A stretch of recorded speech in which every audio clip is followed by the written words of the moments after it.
In 1883, 3 men discovered this site. Shortly after their discovery, William Coleman purchased it from the men and named it the Lila C. Main issue was Coleman was overextended in his finances and was starting to dissolve a lot of his assets, so he sold the Lila C to Borax Smith. Hindering the development of the Lila C mine was its isolation, so the Tonopah Tidewater Railroad began construction in May of 1905 in Ludlow, California. But the problem is that it wasn't supposed to make it to Death Valley Junction till about 1907, so how was Smith going to get all of his ore to market? What he did is he pressed back into service the 20 mule borax teams. The road is relatively straight because there was only a couple of degrees of turning capability in the front axle. Any more than that, mules actually step over the chain and pull it around the corner.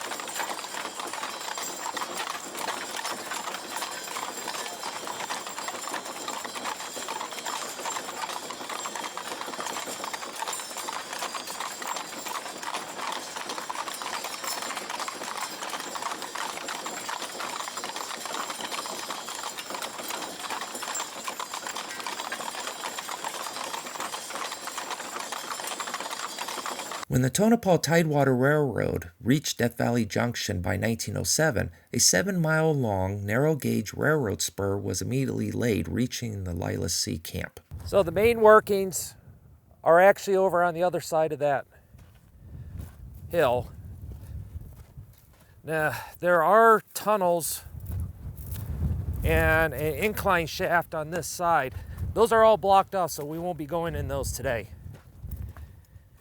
This had a very substantial camp and a lot of workers. A lot of tent sites over there. We'll go check those out, but let's first go over here. So here we got ourselves an old stove.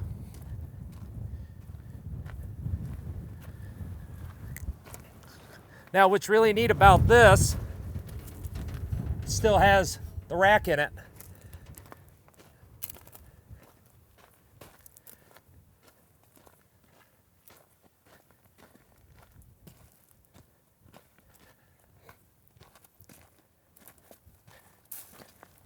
And here, that's a water pipe.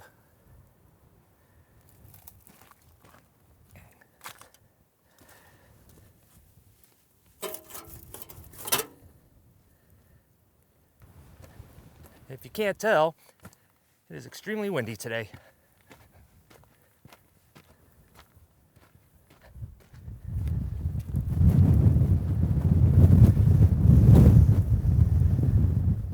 I don't know if you can make them out, but you can actually see the makings of some of the tent sites. This, I've always assumed was a work area.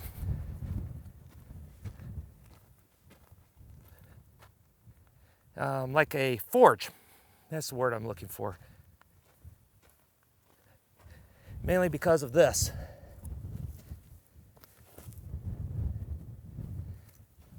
I was up here Saturday with a friend and his boys, and I found this. It's actually a barrel top. What's neat is, those are square head nails.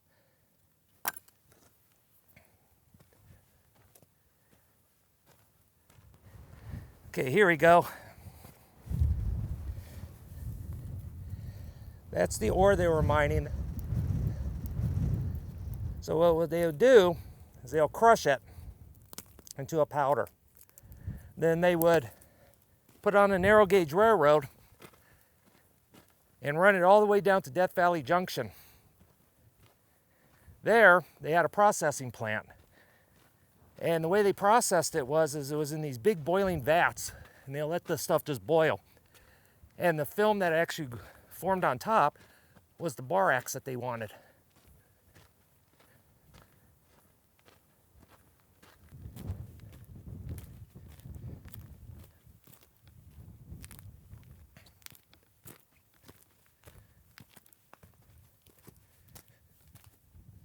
This one is the incline shaft.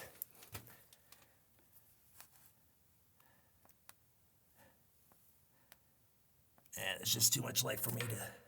Maybe we got something. And this one over here was the tunnel.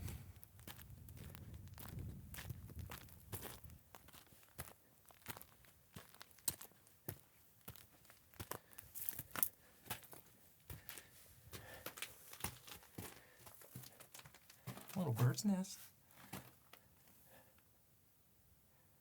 Now, I've never been in these. They were closed off about the time I moved to Nevada.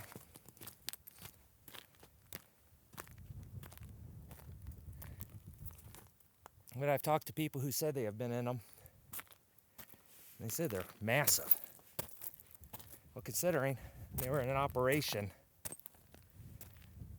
roughly from the 1890s. I mean, real big production, they really didn't start here until about 1907. And that's when the railroad made it to Death Valley Junction. But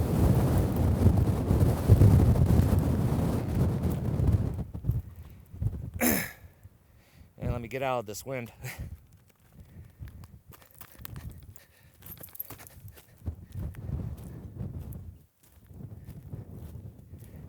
But it was in operation since 1915, so a lot of material came through. Now, the ore would have been brought over here from the main part of the mine, which is on the other side, which we will stop and take a look at, all the way through, dumped down. Now, there is a tram that goes over here, or a trestle.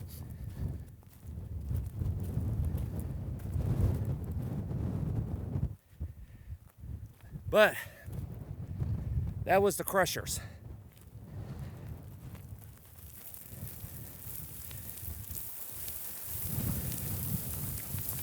Whee!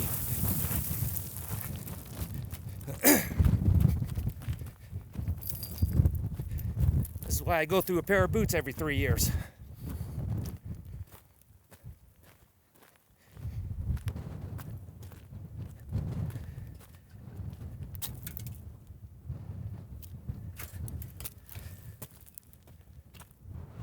This was a massive structure, as you can tell.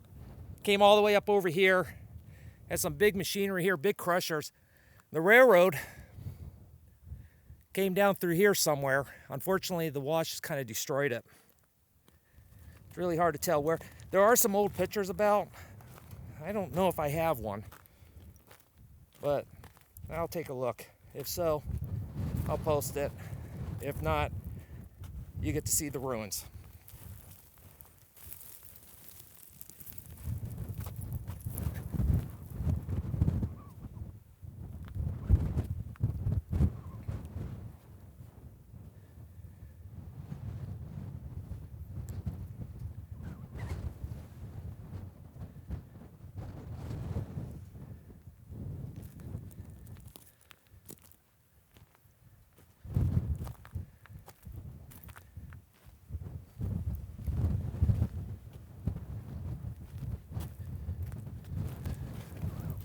So we're going to go ahead and head over to the tent sites area.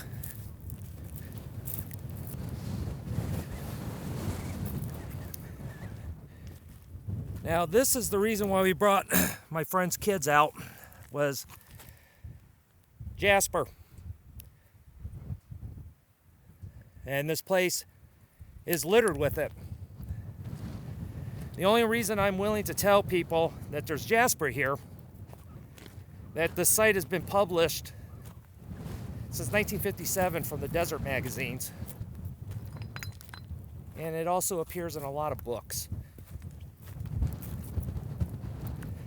So I'm not too worried about people knowing about it. Every time there's a big windstorm like today, or a really heavy rainstorm, more jasper is exposed. You could see they actually had a nice footpath network set up.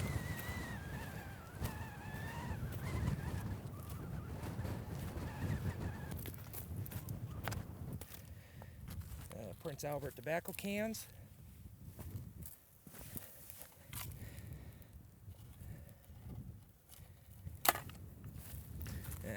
That's the remains of a battery.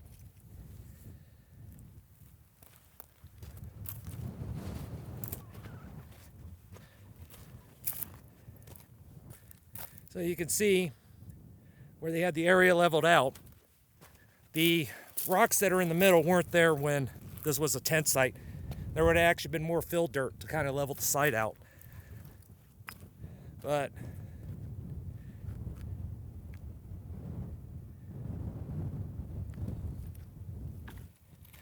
yeah, I've been finding a lot of those. A little Copenhagen, as you can tell, they are smaller than modern ones. A lot of broken glass, like always. And a lot of the broken glass is actually not from vandals. It's actually from the miners themselves. And here, old spike for the narrow gauge. That's actually a good, nice shape one. We really don't have to piece together the site that much. This site was well documented.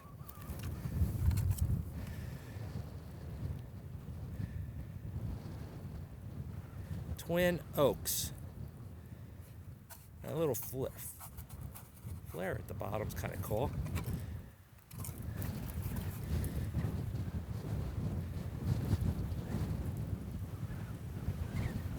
That's kind of cool.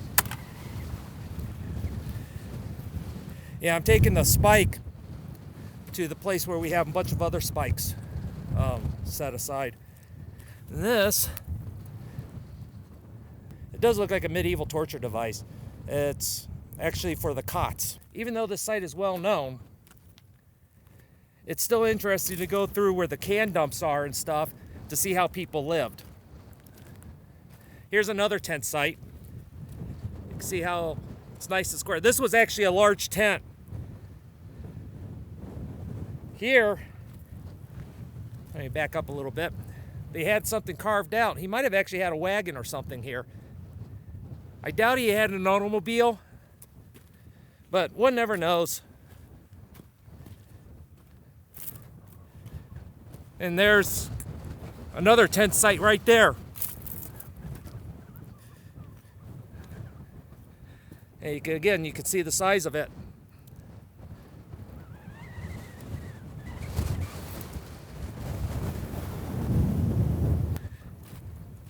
That's carbide. So this was the carbide rocks that they would use in their lamps.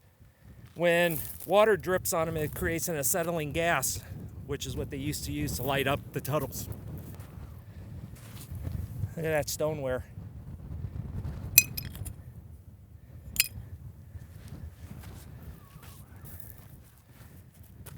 And over here you had another structure, standing structure that had a little basement.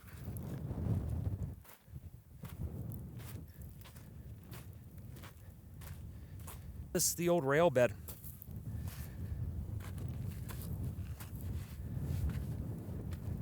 You can see the direction it did to get to the base of the crushing site.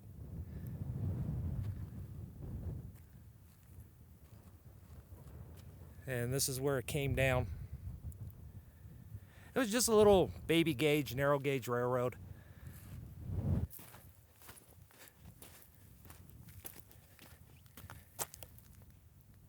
Pretty extensive little workings.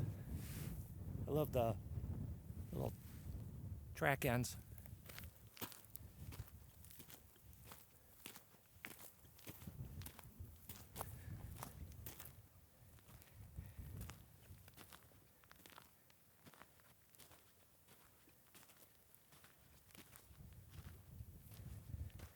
What's this over here?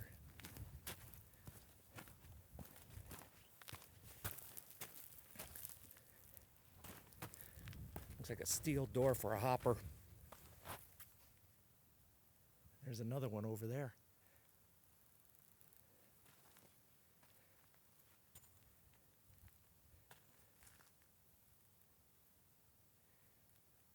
I know they did not get to those tunnels. Those two. That one up there. There's another one a little up, and there's about 3 more on the other side. They don't go back very far though. The ones I want to get to are the ones that I first showed you, because supposedly they go all the way through this.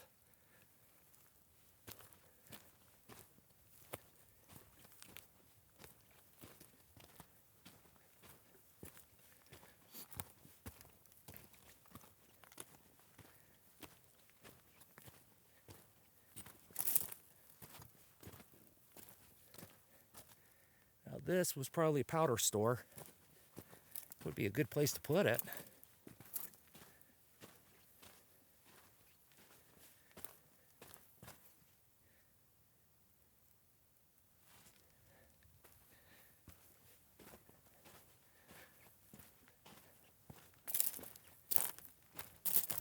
And there's a bunch of carbide cans.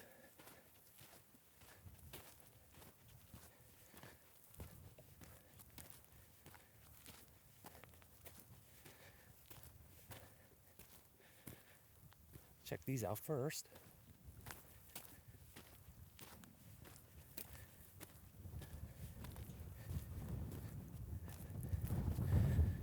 Another little workshop. You can see the charcoal. Again, probably a place where they were sharpening bits.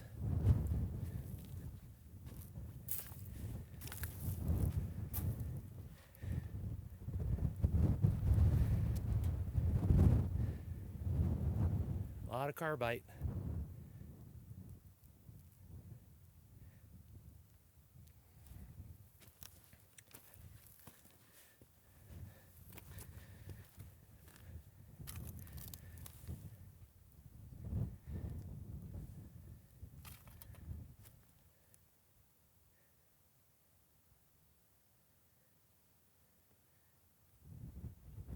Let's go take a look at this entrance.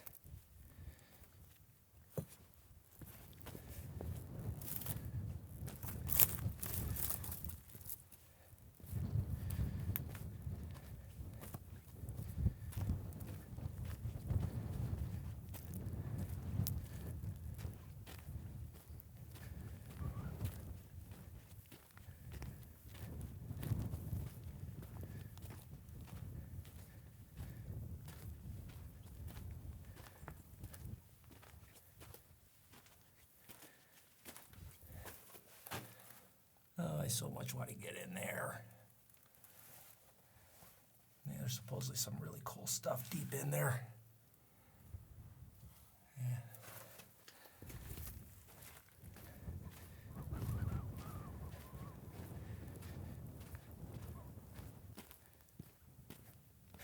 I got some track there.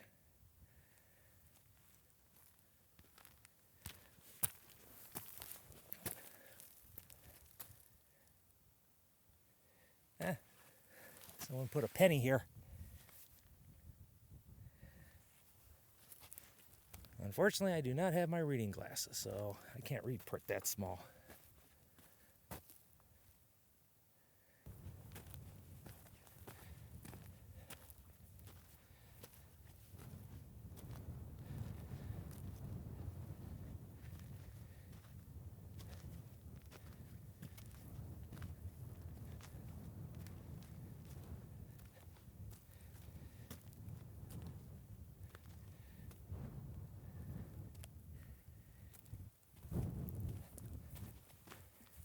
And then here's the end of the property.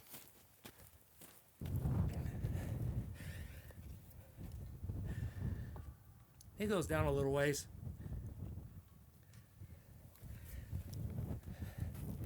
Oh, look at the little birdie.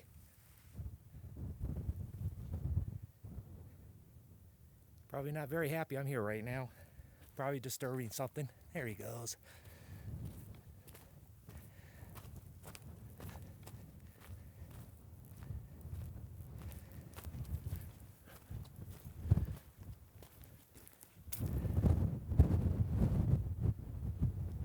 Very impressive Boulder Field. Looks like they might have had something right there. Don't know what. Just in a boulder field like this, you usually don't see a nice level platform like that.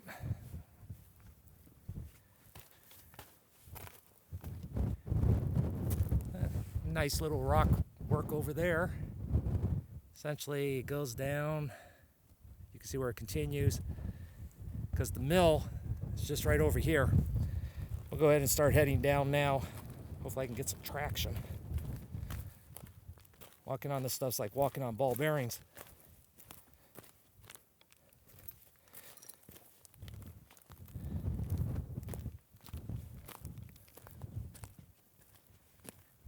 Would have really liked to have known what they had here.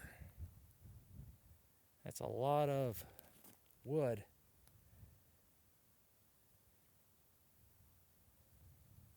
Maybe when they started closing the mine down in 1915, they were doing only specialty orders or custom orders. You know, a few tons here and there. Maybe that's what this was. Because at that point, they would have had the crushing plant disabled. But I know Death Valley Junction was still functioning. The railroad was pulled up, but by that time, they would have had some form of truck, or I don't remember any record of them using the borax wagons after 1915. So what they probably did is work the mines back there. They could have had a slip here, offloaded here, and then trucked it over to Death Valley Junction for the custom orders. It's all speculation, really don't know.